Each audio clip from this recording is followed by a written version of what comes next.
கட்டமனை கல்யாணத்தண்டு மலைநிரைகளில் நீல வசந்தம் குறிஞ்சிப்பூக்கள் பூக்க ஆரம்பித்துள்ளன. குறிஞ்சிப்பூக்கள் பூத்ததின் காரணமாக இங்கு சுற்றுலா பயணிகளின் வருகை அதிகரிக்கும் என்று எதிர்பார்க்கப்படுகிறது.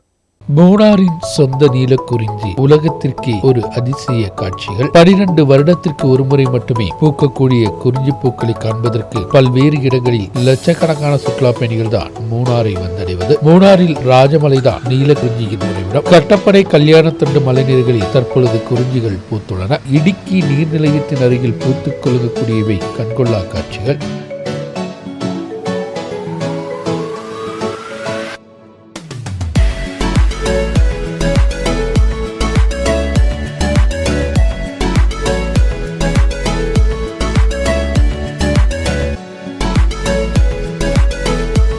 வீசி அடிக்கக்கூடிய காற்றில் பாலாட்டி நிற்கக்கூடிய பூக்கள், மேக கூட்டங்கள் தழுவி செல்வது கண்கொள்ளா காட்சிகள்.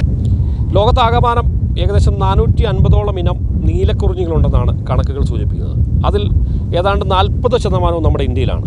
അതിലേറിയ പങ്കും നമ്മുടെ കേരളത്തിലാണ്. കേരളത്തിലാവട്ടെ നമ്മളുടെ പശ്ചിമഘട്ട മലനിരകളിൽ ഈ ഹൈ റേഞ്ചും അല്ലെങ്കിൽ നമ്മളുടെ ഊട്ടിയുമൊക്കെ അടങ്ങുന്ന ഈ പശ്ചിമഘട്ട മലനിരകളിലാണ്.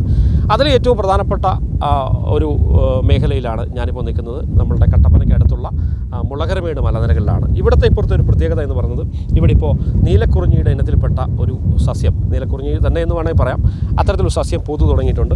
ഈ മലയിൽ മുഴുവൻ ഇത്തരത്തിലുള്ള സസ്യങ്ങൾ പതിയെ പൂത്തു തുടങ്ങിയിരിക്കുന്നു. ഏതാണ്ട് ഓണത്തോടു കൂടി ഇതിവിടെ സജീവമാകും. മനോഹരമായ ഒരു കാഴ്ചയാണ് വാസ്തവത്തിൽ സഞ്ചാരികളെ കാത്തിരിക്കുന്നത്. ஒரு மாதம் இனி கடந்தால் இந்த மலைநிரைகள் முழுவதுமாக நீளமாக மாறும். ஓணக்காலத்தில் சுற்றுலா பயணிகளை வரவேற்க காத்திருக்கிறது கல்யாணத்தண்டின் நீல வசந்தம்.